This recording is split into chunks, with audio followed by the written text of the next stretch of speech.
Saludos, hombres del oeste. La Tierra Media es sin duda uno de los escenarios más memorables de la fantasía épica.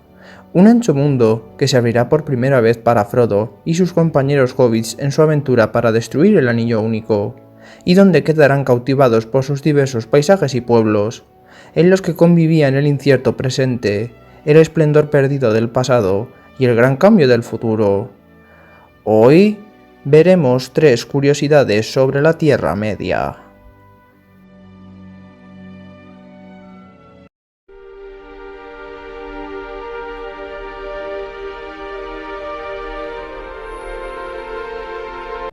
El mundo de Tolkien no estaba para nada exento de peligros. Morando en este, además de los oscuros poderes de Sauron y otros de sus sirvientes y antecesores, todo tipo de terribles criaturas y bestias, por lo que los diversos pueblos libres de la Tierra Media tuvieron que levantar atalayas o altas y poderosas fortalezas con las que garantizar la defensa de sus hogares, como Minas Tirith, Gondolin o Barad-dûr. Sin embargo, hubo uno de entre todos ellos, que si bien en un principio no parece muy llamativo, fue sin lugar a dudas uno de los asentamientos más longevos y que mejor cumplió con su objetivo. Fue fundado en los albores de la Edad de los Árboles, poco tiempo después de que los elfos despertaran en la Tierra Media y varios de ellos se demoraran en su partida hacia el reino bendecido buscando a su señor. Pero fue demasiado tarde, y se vieron obligados a permanecer en la Tierra Media para siempre. Tiempo después se les ofreció una nueva oportunidad, y muchos partieron, pero otros decidieron quedarse en el nuevo hogar de buen grado, pese a que siempre añoraran el oeste. Se asentaron en las costas más occidentales del mundo, porque amaban el mar, y levantaron allí sus hogares. El señor de estos elfos era Círdan, y de entre todas las cosas que hizo, destacaron los puertos de Brythonbar y Eglarest, protegidos por altos muros y torreones donde se hicieron grandes y hermosos barcos, con los que los elfos navegaron aquí y allá, en todas direcciones y sobre todos los mares y los ríos. Círdan, como señor de esta tierra, pasó largo tiempo contemplando y cantando a la orilla del mar, y fue allí que vio al Maiarose, del que tuvo grandes conocimientos y tuvo la capacidad de predecir sucesos que acaecerían en la Tierra Media, lo que sin duda le dio a su pueblo una importante ventaja en los acontecimientos que estaban por llegar. Tampoco habría que descuidar la presencia del Valar Ulmo, que vivía en los mares que rodeaban el mundo y sentía una gran preocupación por la Tierra Media y en especial por los elfos, lo que les permitió tener siempre las espaldas cubiertas, ya que Melkor jamás intentó atacarlos por mar. Se sabe, sin embargo, que sus principios fueron difíciles, y que al poco tiempo de instalarse allí, Melkor los atacó y les obligó a retroceder hasta los mismos puertos, donde fueron sitiados debido a su escaso número, hasta que la llegada inesperada de los Noldor desde el oeste permitió romper el sitio y liberar la región, reconstruyéndose muy poco después los puertos. También fue importante el hecho de que, por norma general, ni Círdan ni su pueblo se alejaban nunca de sus hogares a orillas del mar, y que por lo tanto no intervenían apenas en los diversos asuntos que se daban en Beleriand, como pudieran ser las disputas y rencillas entre las distintas casas de los elfos, y entre los elfos y los hombres que Melkor siempre trataba de inflamar para destruirlos. Sin embargo, no eran por ello ociosos, o estaban desprovistos de armas y defensas. Y más batallas se fueron sucediendo en la eterna batalla contra Melkor, hasta que los hombres despertaron y llegaron a Beleriand, y los ataques del enemigo se recrudecieron y muchas fortalezas élficas y humanas cayeron tomadas por asalto. Sin embargo, los puertos de Círdan lograron resistir sus embates, y pronto se vieron acogiendo más y más refugiados que huían de la destrucción de la guerra, hasta que en la quinta batalla de Beleriand, la más terrible de todas ellas y que casi supondría el final de los elfos y los hombres, se volvieron a ver sitiados, y tras varios años resistiendo todo el poder de Melkor concentrado casi por completo en ese pequeño lugar, no pudieron resistir más, y los puertos cayeron, y Círdan y los supervivientes se vieron obligados a huir a la isla de Valar. Mas una ayuda inesperada llegó del oeste, y tras la guerra de la cólera, Melkor fue hecho prisionero, y Beleriand desapareció hundida para siempre. Sería así que, con el fin de la Primera Edad, el pueblo de Círdan fundaría muy poco después los puertos grises en el Golfo de Lhûn, de nuevo en una de las regiones más occidentales de la Tierra Media, a modo de refundación del hogar perdido, y logrando, al igual que pasó antes, resistí los diversos embates y batallas que se dieron durante toda la Segunda y Tercera Edad contra Sauron, logrando incluso gracias a su apoyo y al de Elrond a Gondor acabar con el reino de Angmar, gracias a los poderes de su señor, a su estratégica situación y a la amistad con los pueblos libres de la Tierra Media, hasta que al fin Sauron fue derrotado y el tiempo de los elfos se terminó, y en los albores de la Cuarta Edad, los puertos grises se convirtieron en la última morada de los elfos antes de partir para no regresar.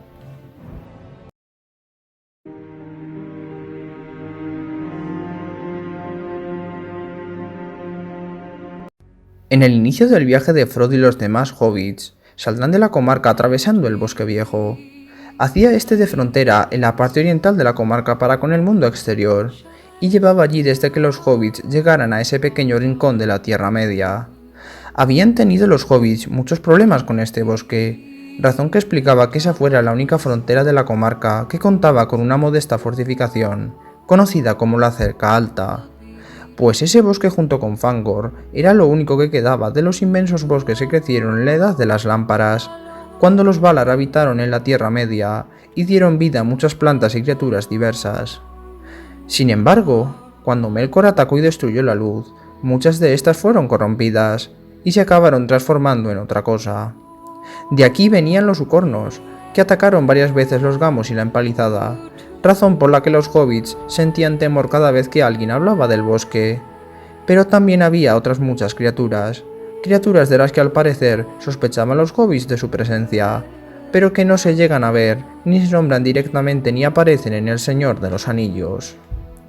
Sin embargo, en el Silmarillion se deja entrever que de esa primera corrupción del mundo surgirían muchas criaturas terribles y extrañas, como por ejemplo los Wargos,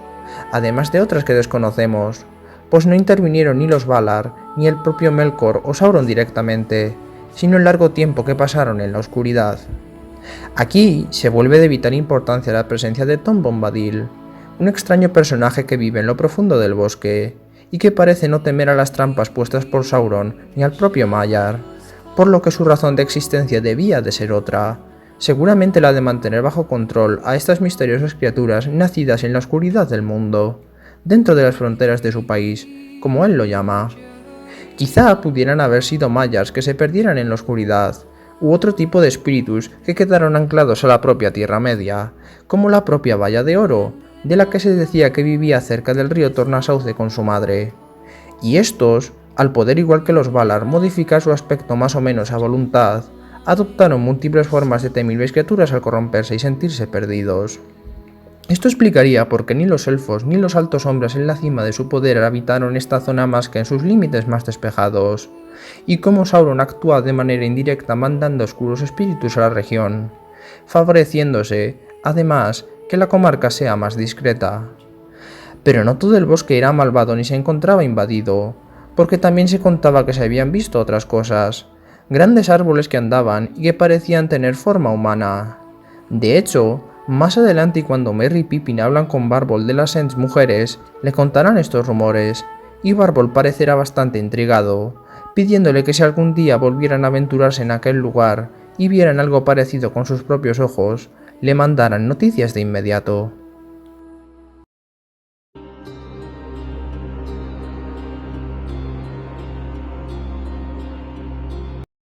Para poder entrar en la tierra de Mordor, Sméagol guiará a Frodo y Sam a través de un oscuro y apestoso túnel, pero que no era más que una trampa tendida por este para hacerse con el anillo único.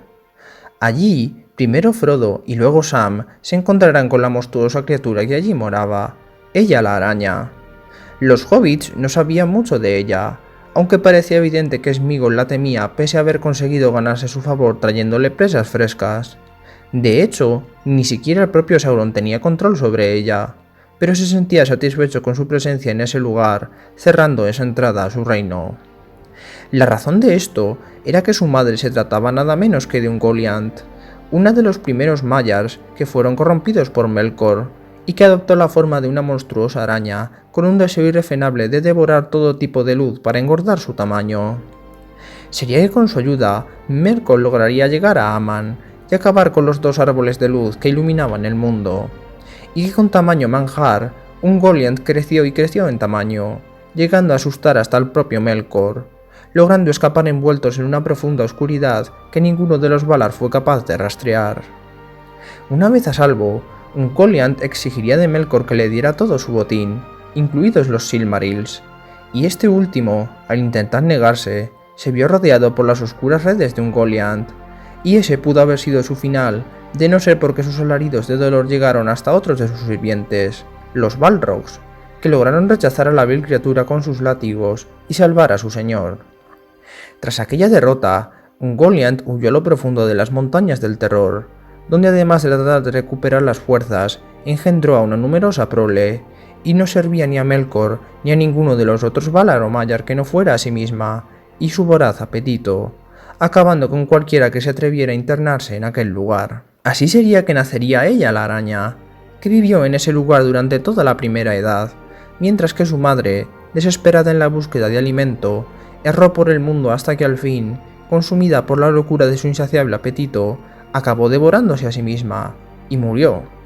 Y tras la Guerra de la Cólera y el hundimiento de Beleriand, ella sería la única con la fuerza y quizá astucia suficiente de toda su prole como para escapar justo a tiempo, y llegar a las profundas montañas que rodeaban Mordor, de donde parece que no se movió y siguió haciendo lo que hacía su madre. También se sabe que engendró una numerosa prole, y que no se sabe muy bien cómo, acabaron asentándose en el Bosque Negro una vez la sombra del enemigo cayó sobre este, siendo uno de los muchos y desagradables obstáculos que el hobbit Bilbo Bolsón debería enfrentar junto a la compañía de enanos para llegar a Erebor y luchar contra el dragón Smaug. Como podéis ver, son muchos y variados los secretos, referencias y pequeños sucesos que se desarrollan en la Tierra Media, en un segundo e incluso tercer plano a lo largo de la aventura de Frodo y los demás miembros de la compañía, tanto en la novela como en las películas. Espero que os haya gustado, y que hayáis descubierto algún dato que antes no conocíais sobre este vasto y hermoso universo. Por mi parte, esto sería todo, hombres del oeste. Un saludo, y nos vemos en el próximo vídeo.